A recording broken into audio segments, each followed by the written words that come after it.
लग्नाचे दागिने म्हणजे श्रीमंत पेशवाई दागिने, नाशिकचे सुप्रसिद्ध सराफ मयूर अलंकार सराफ।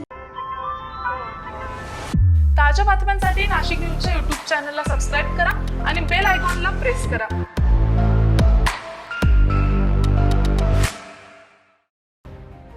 त्र्यंबकेश्वर येथे भाविकांकडून तात्काळ दर्शनाच्या नावाखाली हजारो रुपयांची वसुली करणाऱ्या रॅकेटचा पर्दाफाश झालाय। ग्रामीण पोलीस अधीक्षक बाळासाहेब पाटील यांनी दिलेल्या माहितीनुसार त्र्यंबकेश्वर येथे अधिकृत ट्रस्ट फी 200 रुपये असताना काही एजंटकडून 3000 रुपये घेऊन भाविकांना तात्काळ दर्शन घडवले जात असल्याचे समोर आले। या प्रकरणाची गंभीर दखल घेत पोलिसांनी स्टिंग ऑपरेशन करत संपूर्ण प्रकाराचे पुरावे गोळा केले। या कारवाईत विश्वस्त पुरुषोत्तम कडलग यांना अटक करण्यात आली आहे। तपासादरम्यान ट्रस्टच्या अधिकाराचा गैरवापर करून पूर्व दरवाजातून भाविकांना आत सोडले जात असल्याचे उघड झाले। या रॅकेटमध्ये अनेक जणांचा सहभाग असून विश्वस्तांचे 2 नातेवाईक आणि 1 एजंट यांनाही अटक करण्यात आली आहे। भाविकांना साधारण दर्शनासाठी 3 ते 4 तास लागतील, मात्र 10 मिनिटात दर्शन हवे असल्यास पैसे द्यावे लागतील असे सांगून दररोज 100 ते 150 लोकांकडून पैसे उकळले जात असल्याची माहिती समोर आली। भाविकांना कशा पद्धतीने 200 रुपयाच्या तिकिटामध्ये 3-3 हजार रुपये घेतलं जातं, या बाबतीमध्ये संपूर्ण एव्हिडन्स बेस हे ऑपरेशन केलं गेलं। याच्यामध्ये जे सुरुवातीला आरोप पकडले गेले ते शनिवारी त्यांना अटक केली, त्यानंतर त्यांच्याकडून आणि इतर सर्व एव्हिडन्सच्या आधारावर काल रात्री 1 वाजता विश्वस्त त्र्यंबकेश्वर देवस्थान ट्रस्ट पुरुषोत्तम कडलग यास अटक केलेली आहे।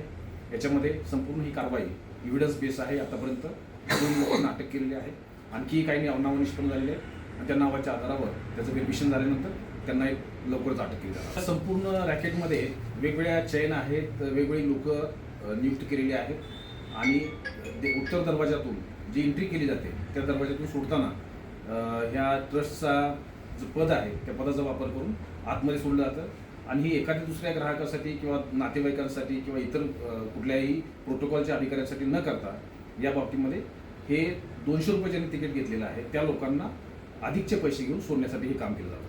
साधारणतः 3 ते 4 तास तुम्हाला लागतील आणि तुम्हाला 10 मिनिटांमध्ये दर्शन करायचं असेल तर तुम्हाला एवढे पैसे द्यावे लागतील अशा स्वरूपाची माहिती आहे। याच्यामध्ये साधारणतः 200-300 लोकांना सोडलं जात होतं, वेगवेगळ्या लिंकच्या माध्यमातून सोडलं जात होतं। या सर्व कॉन्स्पिरसी जी आहे या बाबतीत तपास सध्या सुरू आहे। जे CCTV कॅमेरे आहेत त्या ठिकाणचे जे काम करणारे इतर वेगवेगळ्या कॅपॅसिटीमध्ये काम करणारे लोक आहेत यांच्याकडून ही माहिती घेतली जात आहे आणि याच्या आधारावर साधारणतः दैनंदिन 100 ते 150 लोक हे आतमध्ये सोडले जात होते। हे कोणाकोणाच्या मार्फत सोडले जात होते, या संपूर्ण टीममध्ये कोण कोण होतं या बाबतीत तपास सध्या सुरू आहे। विश्वस्ताचे 2 नातेवाईक आहेत आणि 1 जो आहे तो त्यांचा एजंट आहे, असे 3 लोक आहेत।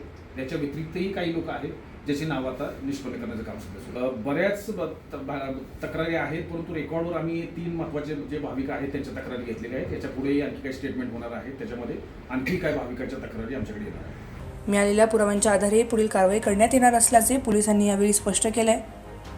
संजय परमार, नाशिक न्यूज, नाशिक।